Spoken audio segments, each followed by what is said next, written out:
Markus 12 ayat 12. Lalu mereka berusaha untuk menangkap Yesus karena mereka tahu bahwa merekalah yang dimaksudkannya dengan perumpamaan itu. Tetapi mereka takut kepada orang banyak, jadi mereka pergi dan membiarkan dia. Pernahkah kita membaca Alkitab atau mendengar khotbah, lalu merasa hati kita tertusuk dan sepertinya aib kita disingkapkan? Bagaimana reaksi kita? Para pemimpin agama yang mendengarkan pengajaran Tuhan Yesus berusaha menangkap dia karena hati mereka tertusuk mendengar pengajarannya. Padahal, Tuhan Yesus hanya menceritakan sebuah perumpamaan tentang para penggarap kebun anggur yang tidak mau menyerahkan hasil kebun yang menjadi hak si pemilik. Mereka menganiaya hamba-hamba si pemilik kebun yang secara bergantian diutus untuk mengambilnya.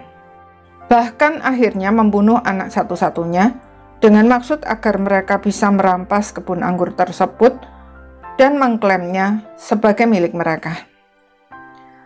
Akhirnya si pemilik datang sendiri dan membinasakan para penggarap tersebut serta menyerahkan kebunnya kepada orang lain. Ketika mendengar cerita tersebut, mereka langsung tahu bahwa merekalah yang Tuhan Yesus maksudkan dengan para penggarap kebun anggur tersebut.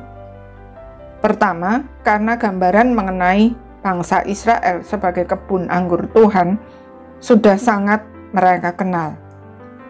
Kalau yang dimaksud kebun anggur adalah bangsa Israel, maka para penggarapnya siapa lagi kalau bukan mereka? Yang kedua, yang lebih penting dari itu adalah firman Tuhan berkuasa untuk menembus ke tempat-tempat yang paling tersembunyi di dalam hati kita, bahkan yang kita sendiri tidak menyadari keberadaannya.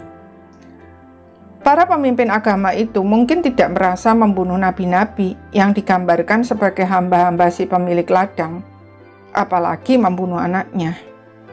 Bahwa yang dimaksud anak si pemilik ladang itu adalah Tuhan Yesus, mungkin mereka juga tidak tahu. Mereka mungkin bahkan merasa dihakimi. Namun itulah hati mereka yang sebenarnya. Bukankah pada akhirnya mereka menyalibkan Tuhan Yesus?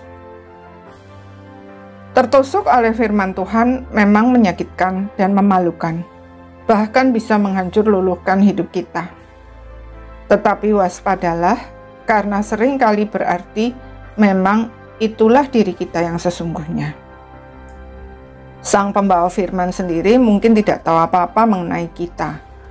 Dia hanya menyampaikan firman Tuhan sebagai hasil dari pergumulannya dengan Tuhan. Tuhan menyingkapkan semua itu justru untuk menyelamatkan kita dari kebinasaan serta memurnikan iman kita. Dia hanya ingin kita mengakuinya dan memberi diri untuk dimurnikan. Dengan demikian, kuasa firman Tuhan itu membuat kita bertumbuh dan berbuah. Namun, kita semakin dimurnikan dan bertumbuh atau sebaliknya binasa, tergantung dari pilihan respon kita.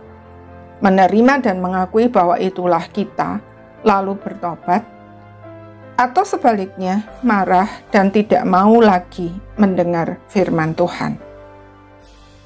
Mana yang kita pilih? Amin.